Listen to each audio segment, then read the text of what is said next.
bechamel is a type of sauce. It looks like white gravy. So if you've had biscuits and gravy, it's very similar to that.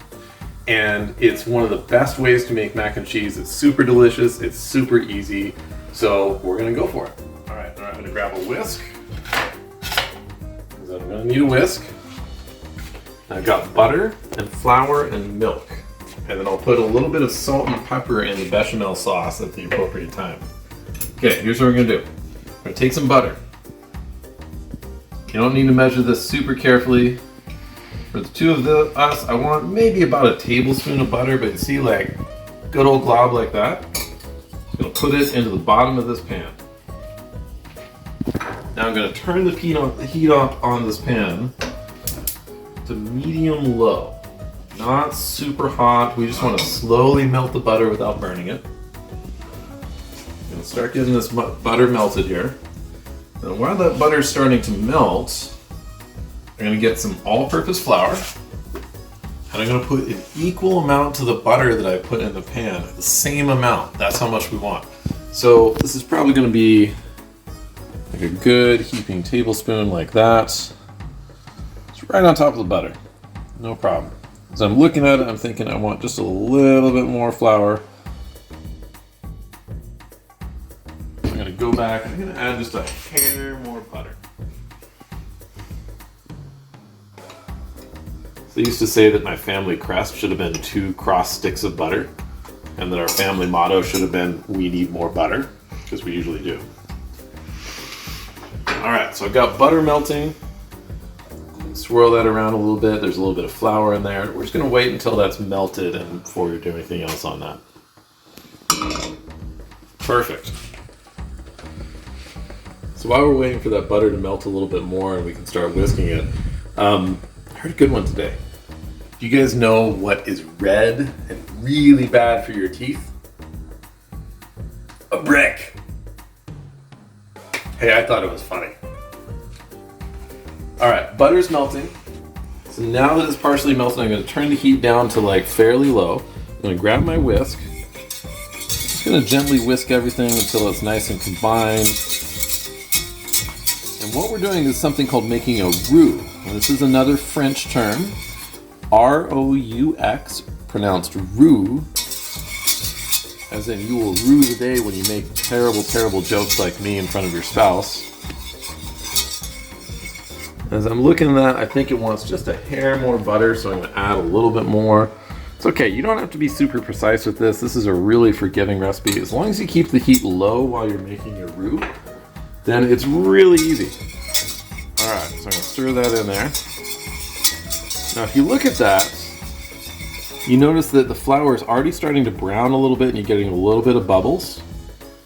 You want just a little bit of bubbles, and it doesn't have to get super dark brown, but a little bit light brown, kind of like sandy blonde hair color. Just like that. Cool. Now that I've got the roux just about the color I want, and it stopped to smell a little bit different, so it doesn't smell like raw flour now. Now it just smells like a little bit of cooked flour. Now I'm going to go over here and I'm going to get milk. So what I'm going to do is pour in maybe about half a cup of milk. I'm going to turn the heat up a little more and let it sit for a second. I want to get the bottom of the pan hot. We're going to put this milk in there, and as soon as I pour some milk in, then I'm going to start stirring with a whisk and I'm going to try and combine it.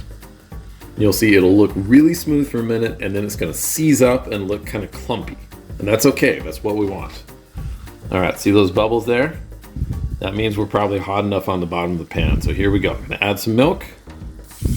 Hear that sizzle? That's good. That means the pan's hot enough, but not too hot. All right, now I'm going to whisk this up.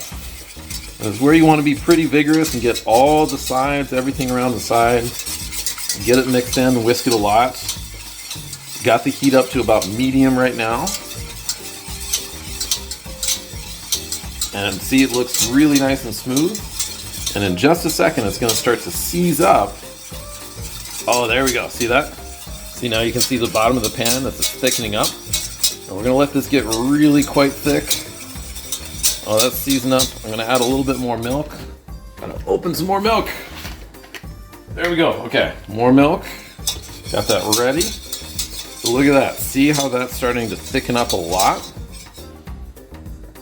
We want that really quite thick for the first one. We're going to do this 1 to 2 more times. Add a little bit more milk to thin it out.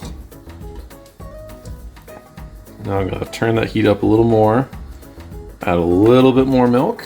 It's maybe another like 1/4 cup or so. Again, you can kind of eyeball this. You don't have to be super precise. Stir that up again. And this is where we're making bechamel sauce. So we made the roux with butter and flour. Now we're mixing the milk in. And the proteins in the milk are combining with the gluten in the flour in order to make this thicker sauce. It's going to be really rich and delicious and fantastic. And the butter prevents the sauce from actually becoming too gloopy and too sticky and like a gross mess. That's what's going to make our cheese sauce really smooth and amazing. Okay, see how that's seizing up again? So we're getting a little bit more. You can see the bottom of the pan. So we're going to go 1 more round of milk. I'm going to push this even a little bit more. There we go. Okay. I'm going to add a little bit more milk. Just like that.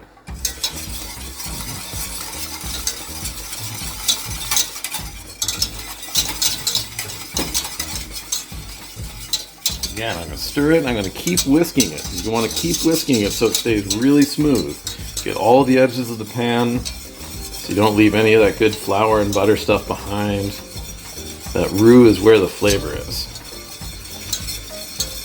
And this time, when it gets closer to seasoning up, I'm going to turn the heat down. I'm going to add some salt and pepper to season it. And then we're going to start folding in some cheese.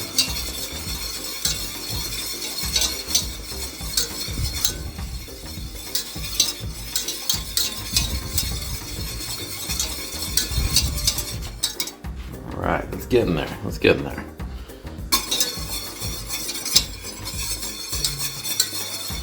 Yeah, there we go. Now I can start to see the bottom of the pan. So again, I'm going to turn that way down as low as it can go for just a minute or two.